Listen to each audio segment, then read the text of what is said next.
Halo nakama, selamat datang di channel Anime OP. Yes, kita lanjut lagi ya bosku. Segmen rangkuman episode One Piece dari episode 126 sampai 135, di mana ini merupakan rangkuman episode terakhir petualangan kelompok bajak laut Tobi Jerami di Arch Alabasta. Nah, sedikit mengingatkan juga ya bosku, di rangkuman episode sebelumnya, akhirnya Luffy harus berhadapan kembali dengan Crocodile untuk yang ketiga kalinya. Lalu mampukah kali ini Luffy mengalahkan Crocodile, serta keseruan dan kejutan apalagi yang akan dihadapi oleh kelompok bajak laut Tobi Jerami selama petualangannya di Arch Alabasta? Oke, namun sebelum masuk ke pembahasannya, jangan lupa like video ini ya bosku, sebagai dukungan kalian semua untuk channel ini ke depannya. Nah, jika sudah, terima kasih banyak dan mari kita mulai. Oke, diawali pada episode 126 yang berjudul Aku Akan Melampauimu. Hujan turun di Alabasta. Diawali dengan memperlihatkan keadaan kota Alubarna setelah Perel mengorbankan dirinya untuk membawa bom waktu dan meledakannya di langit. Di sisi lain, kita juga diperlihatkan kembali pertarungan Luffy melawan Crocodile. Nah, di sini Luffy benar-benar terlihat cukup kesulitan meskipun Luffy telah mengetahui kelemahan Crocodile. Sementara itu, Crocodile yang mulai mengakui kekuatan Luffy pun, dirinya mulai mengerahkan seluruh kekuatannya untuk menghajar Luffy. Pertarungan di antara mereka berdua pun berjalan sangat sengit. Bahkan Luffy sampai rela mempertaruhkan nyawanya hanya untuk mengalahkan Crocodile. Hingga di momen terakhir, Luffy berhasil mengajar Crocodile hingga membuatnya terpental sampai ke alun-alun kota Alubarna. Bahkan kekalahan Crocodile ini pun ditutup dengan datangnya hujan yang membuat orang-orang terdiam karena mimpi buruk mereka telah berakhir dan Crocodile telah berhasil dikalahkan. Setelah itu pada episode 127 yang berjudul Perpisahan dengan Senjata, Bajak Laut dan Prinsip Keadilan yang Berbeda, diawali dengan kelanjutan saat orang-orang menyaksikan bahwa Crocodile telah berhasil dikalahkan. Nah, di momen ini pertempuran antara pasukan pemberontak dan pasukan kerajaan yang sebelumnya terjadi pun akhirnya telah berakhir. Di sisi lain, para penduduk kerajaan Alabasta pun menyambut dengan penuh sukacita karena konflik di negara mereka telah berakhir. Namun menariknya, mereka tidak mengetahui bahwa orang yang telah menyelamatkan negara mereka adalah seorang bajak laut. Sementara itu, kelompok bajak laut Tobi Jerami yang telah berjuang mati-matian pun akhirnya dibawa ke istana kerajaan untuk beristirahat sambil menunggu Luffy sadar kembali. Barulah pada episode 128 yang berjudul Perjamuan Bajak Laut dan Operasi Melarikan Diri dari Alabasta, diawali dengan memperlihatkan Luffy yang akhirnya telah sadar kembali. Nah, di momen ini, pihak kerajaan Alabasta pun berencana untuk mengadakan sebuah perjamuan untuk kelompok bajak laut Tobi Jerami karena sudah berhasil membebaskan kerajaan Alabasta dari penderitaan dan penjajahan yang dilakukan oleh Crocodile. Namun, sayangnya perjamuan tersebut tidak berlangsung lama karena pihak angkatan laut rupanya telah mengepung kerajaan Alabasta dan berencana untuk menangkap kelompok bajak laut Tobi Jerami. Tentu saja, hal ini pun membuat kelompok bajak laut Tobi Jerami harus segera pergi dari kerajaan Alabasta. Dan setelah itu, pada episode 128 yang berjudul Semuanya Dimulai pada Hari Itu, Vivi menceritakan kisah petualangannya, memperlihatkan kelompok bajak laut Tobi Jerami yang sudah bersiap-siap pergi meninggalkan kerajaan Alabasta. Namun saat akan berlayar, kelompok bajak laut Tobi Jerami bertemu dengan Bon Clay, di mana rupanya Bon Clay ini berniat membantu kelompok bajak laut Tobi Jerami untuk melarikan diri dari kejaran angkatan laut. Hingga pada akhirnya, pihak angkatan laut yang dipimpin oleh Hina pun mulai mengejar pelarian kelompok bajak laut Tobi Jerami. Nah, di momen inilah Bon Clay mulai memberikan celah kepada kelompok bajak laut Tobi Jerami agar bisa kabur, sementara Bon Clay akan menghadapi angkatan laut. Tetapi hal tak terduga pun terjadi, di mana Bon Clay justru gagal menghentikan angkatan laut yang terlalu kuat.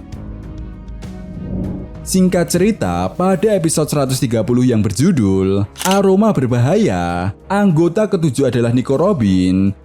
diawali dengan memperlihatkan perpisahan kelompok bajak laut topi jerami dengan Vivi. Nah, rupanya Vivi memutuskan untuk tidak ikut berlayar dengan kelompok bajak laut topi jerami karena negara Arabasta sedang mengalami krisis setelah terjadinya peperangan. Luffy yang memahami keadaan Vivi pun langsung pergi meninggalkan kerajaan Alabasta. Namun, betapa terkejutnya kelompok bajak laut topi jerami saat mengetahui bahwa Nico Robin berada di kapal mereka. Robin pun menjelaskan bahwa saat ini dia tidak memiliki tempat tinggal dan terobsesi dengan sejarah kuno, di mana inilah momen Robin telah resmi menjadi bagian dari kelompok bajak laut topi jerami.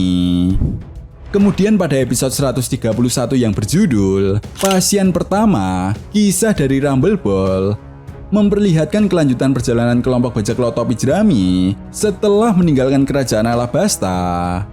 Nah, rupanya mereka tiba di sebuah pulau, di mana di pulau ini kelompok bajak laut topi jerami memutuskan untuk mencari bahan makanan. Singkat cerita, Chopper pun mendapatkan undian untuk menjaga kapal Going Merry, sementara yang lainnya pergi untuk mencari bahan makanan.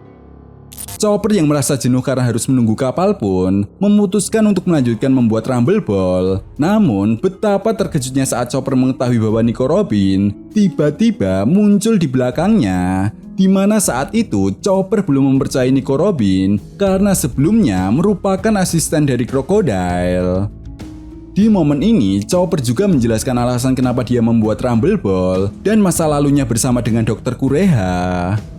Barulah pada episode 132 yang berjudul Pemberontakan Navigator Demi Impian yang Tidak Tergoyahkan, memperlihatkan kelompok bajak laut topi jerami melanjutkan perjalanan mereka. Nah, di tengah-tengah perjalanan, Luffy, Usopp, dan Chopper yang sedang memancing, tiba-tiba Luffy mendapatkan sebuah siput raksasa. Namun betapa terkejutnya mereka saat mengetahui bahwa di dalam siput tersebut keluar seseorang, di mana seseorang tersebut bernama Rice dari Denden Mushi Mail Order. Nah, ternyata Rice ini adalah seorang rentenir yang menawarkan berbagai produk. Singkat cerita, pada episode 133 yang berjudul Resep yang Diwariskan, Sanji Iron Man Kare, memperlihatkan perjalanan kelompok bajak laut topi jerami yang tiba-tiba dikagetkan dengan banyaknya kapal angkatan laut di hadapan mereka. Namun saat akan melewati kapal angkatan laut tersebut, ada seorang bocah yang merupakan koki di kapal angkatan laut yang melihat kedatangan kelompok bajak laut topi jerami. Nah, bocah tersebut yang kaget pun kemudian terjatuh dari kapal hingga ditolong oleh kelompok bajak laut topi jerami. Dan singkat cerita, ternyata bocah koki tersebut telah melakukan sebuah kesalahan karena telah menumpahkan hidangan kare dan harus membuat hidangan kare lagi untuk perjamuan para kapten angkatan laut. Namun bocah tersebut tidak mampu untuk membuatnya kembali. Hingga pada akhirnya Sanji pun membantu bocah tersebut untuk membuatkan kare. Nah, setelah itu pada episode 134 yang berjudul Aku Akan Menyelamatkannya, Usopp si Pemberani, diawali dengan memperlihatkan kelompok bajak laut topi jerami yang tiba di sebuah pulau. Di sini rombongan kelompok bajak laut topi jerami yang melihat ada sebuah poster festival kembang api, kemudian tertarik dan memutuskan untuk melihat festival tersebut. Para penduduk pulau tersebut pun kemudian menjelaskan bahwa keluarga Odama yang dikenal sebagai keluarga pembuat kembang api selalu mengadakan sebuah festival kembang api setiap tahunnya. Dan singkat cerita, Usopp yang ingin belajar membuat kembang api pun akhirnya memutuskan untuk menemui keluarga Odama. Hingga pada akhirnya, Usopp pun bertemu dengan seorang gadis kecil dari keluarga Odama yang ingin meledakkan sebuah kembang api terbesar. Namun hal tersebut justru ditolak oleh kakeknya. Hingga pada akhirnya, keinginan dari gadis kecil itu pun diwujudkan oleh Usopp. Kemudian pada episode 135 yang berjudul Dongeng Pemburu Bajak Laut, Zoro Petualangan Pendekar Pedang, diawali dengan memperlihatkan kisah masa lalu Zoro saat menjadi seorang pemburu bajak laut atau bounty hunter. Di kisah masa lalunya ini juga, kita diperlihatkan bagaimana awal mula Zoro bertemu dengan Johnny dan Yosaku yang pernah terlibat dan membantu kelompok bajak laut topi jerami dalam insiden di Arlong Park. Episode 135 kali ini pun ditutup dengan memperlihatkan pertarungan Zoro melawan bajak laut Dick, di mana ketika itu Zoro berhasil mengalahkan semua anggota dan kapten dari bajak laut Dick yang memiliki nilai bounty 10 juta berry. Nah, itu tadi merupakan rangkuman cerita One Piece dari episode 126 sampai 135. Oke, sampai di sini dulu pembahasan kita kali ini, and see you next time.